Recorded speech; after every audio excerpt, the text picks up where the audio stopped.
देख रहे हैं बीके टाइम्स और मैं हूं आपके साथ शमा सिंह पवार। बात करेंगे खबरों की, लेकिन उससे पहले नजर डालते हैं हेडलाइंस पर। बीकानेर में औद्योगिक खनिज व सेरेमिक पर राष्ट्रीय सेमिनार शुरू, विशेषज्ञों ने निवेश व विकास के अवसरों पर की चर्चा।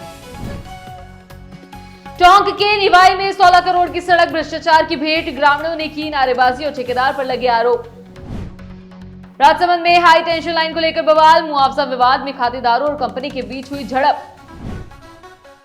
धौलपुर में सरदार पटेल जयंती पर पदयात्रा, जिला प्रशासन ने दिया देशभक्ति और एकता का संदेश। चोरों में वीर गति स्मारक पर राजनीतिक आयोजन, सेनानियों की स्मृति स्थल को बनाया गया पार्टी मंच। अब खबरें विस्तार से। बीकानेर में mining engineers association of India Jodhpur chapter और Bikaner district mine owners association की ओर से बीकानेर तकनीकी विश्वविद्यालय के संयुक्त तत्वाधान में राष्ट्रीय सेमिनार का शुभारंभ हुआ। औद्योगिक खनिज और सेरेमिक, डाउनस्ट्रीम उद्योग एवं निवेश के अवसर विशेषज्ञ इस 2 दिवसीय आयोजन में देश भर से आए वैज्ञानिकों, शिक्षाविदों और उद्योग प्रतिनिधियों ने बीकानेर में खनिज संसाधनों की उपलब्धता, रोजगार अवसरों और औद्योगिक विकास पर विचार साझा किए। उद्घाटन सत्र के मुख्य अतिथि क्लेक्राफ्ट इंडिया के डायरेक्टर राजेश अग्रवाल रहे। कार्यक्रम में कुलगुरु प्रोफेसर अखिल रंजन गर्ग, इंजीनियर कनक छंगानी और अन्य विशेषज्ञ मौजूद रहे। टोंक जिले के निवाई कस्बे में लगभग 16 करोड़ रुपए की लागत से बन रही सड़क भ्रष्टाचार की भेंट चढ़ गई। ग्रामीणों ने बताया कि सड़क में घटिया निर्माण सामग्री का उपयोग किया गया है, जिससे सड़क हाथों से ही उखड़ रही। गुस्साए ग्रामीणों ने देवरी मोड़ पर प्रदर्शन कर पीडब्ल्यूडी अधिकारियों पर मिलीभगत और भ्रष्टाचार के आरोप लगाए। प्रदर्शनकारियों ने कहा कि जब उन्होंने सवाल उठाए तो ठेकेदार के गुंडों ने उन्हें धमकाया। ग्रामीणों ने सरकार से जांच की मांग की है। राजसमंद के रेल मगरा थाना क्षेत्र में दरीबा रोड स्थित टोल नाके के पास हाई टेंशन लाइन बिछाने के दौरान बवाल हो गया। खातेदारों का आरोप है कि महावीर पावर कंपनी ने मुआवजा और नोटिस दिए बिना उनकी जमीन पर लाइन डालने की कोशिश की। कंपनी के प्रतिनिधि ने कहा कि 3 दर्जन से अधिक खातेदार हैं जो सामने आएंगे, उन्हें मुआवजा दिया जाएगा। मारपीट की आशंका को देखते हुए मौके पर पुलिस बल तैनात किया गया। फिलहाल प्रशासन मौन है। और यहाँ पे एक हाई टेंशन लाइन का विवाद है जो राजसमंद पावर ग्रिड से होके दरीबा पावर प्लांट तक जा रही है। ये लाइन है जो हमें जानकारी में आया है कि भाई ये लाइन एक प्राइवेट लाइन है और इसका एक पूरा सिस्टम होता है और एक कॉरिडोर बनता है। उसके बाद है जो एक सर्वे होता है, सर्वे के बाद किसानों को जो जमीन का जो फिर सर्वे करवाया जाता है, फिर उनको मुआवजा कैसे देना है, क्या देना है, एक मुआवजा अधिकारी नियुक्त होता है, उसके बाद में मुआवजा दिया जाता है।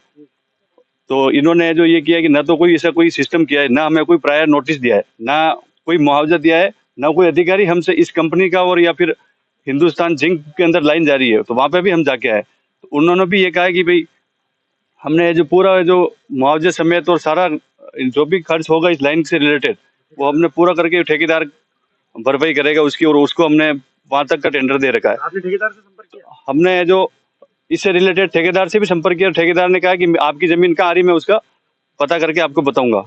तो उसने वापस हमने पूछा, उसने कोई जानकारी नहीं दी। फिर हम 3 अक्टूबर को एसडीएम मैडम के पास एक एप्लीकेशन लेके गए इस लाइन से संबंधित। तो उन्होंने ये जवाब दिया है कि हमारे विभाग, सरकारी विभाग जो एबीपीएन दरीबा है, वहाँ से उन्होंने जवाब मांगा कि क्या ये आपके संबंधित विभाग से है। तो उन्होंने कहा कि ये हमारा विभाग से नहीं, सरकारी काम नहीं है, प्राइवेट काम है। तो उसके बाद है जो हमने और भी जो जिंक के भी नोटिस भिजवाया, सारंटिका के भी भिजवाया और इधर भी दिया। अब अपन उसके बाद हम हाई कोर्ट गए तो हाई कोर्ट से स्टे का आदेश मिला। स्टे के आदेश पे इन्होंने अपील की। तो फिर जो उस आदेश के बाद ये हुआ कि कंपनसेशन मुआवजा दिया जाएगा। मुआवजे में यह तय हुआ कि 6 महीने के भीतर मुआवजा देके ये लाइन का कार्य आगे बढ़ाया जाए और ये लाइन का कार्य को आगे बढ़ाया जाए और बाकी ये जो यहीं पे इसको स्थगित रखा जाए जब तक इनका कंफर्म और क्लियर नहीं हो जाए तब तक।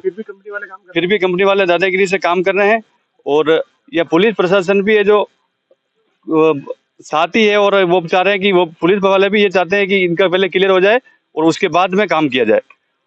वो भी ये चाह रहे हैं और हमने उनसे भी संपर्क किया तो वो कह रहे हैं कि भाई इनका क्लियर करो और इनको और ये काम नहीं रोक रहे हैं। हमने इनको आदेश की कॉपी भी दिखाई, कोई सुनने को तैयार नहीं है। और कंपनसेशन का मुआवजे का जो ऑर्डर हुआ ये हमें जो जिला कलेक्ट्रेट और एसडीएम कार्यालय भी गए तो वहाँ पे भी दिया उन्होंने। तो वहाँ पे उन्होंने ये जवाब दिया कि आप प्राइवेट पार्टी हो और कंपनी भी प्राइवेट है, तो आप स्वयं उनसे मिलो और आप मौके पे जो जाता है उससे बात करो और वहाँ पे उनको बोलो कि यहाँ पे काम नहीं करना है और अगर वो काम करते हैं तो आप काम मत करने देना। फिर अगर है जो हमें बुलाया जाएगा तो फिर हम वहाँ मौके पे आएंगे। करौली कोतवाली पुलिस ने गुप्त सूचना के आधार पर छापेमारी कर 6 जुआरियों को गिरफ्तार किया। पुलिस ने मौके से 3000 नगद, 530 और जुआ सामग्री बरामद की।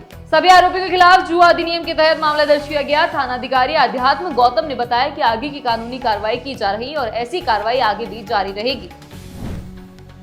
धौलपुर में सरदार वल्लभ भाई पटेल की 150वीं जयंती के अवसर पर पदयात्रा का आयोजन किया गया। कार्यक्रम में जिला कलेक्टर श्रीनिधि बीटी, पुलिस अधीक्षक विकास सांगवान, भाजपा जिला अध्यक्ष राजवीर सिंह राजावत और कई जनप्रतिनिधि उपस्थित रहे। कलेक्टर श्रीनिधि ने कहा, सरदार पटेल ने केवल देश का एकीकरण ही नहीं किया बल्कि प्रशासनिक ढांचा भी मजबूत किया। वंदे मातरम के साथ पदयात्रा की शुरुआत हुई और देशभक्ति के नारे भी गूंजे।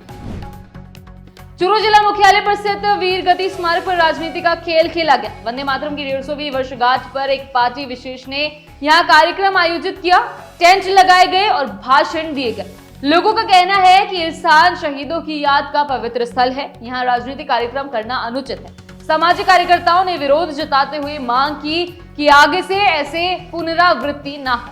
फिलहाल के लिए इतना ही। बने रहिए पीके टाइम्स के साथ, क्योंकि ये है राजस्थान की असली आवाज। नमस्कार। मरुधरा से खुद को जोड़ने के लिए सब्सक्राइब करें और बने रहें पीके टाइम्स के साथ।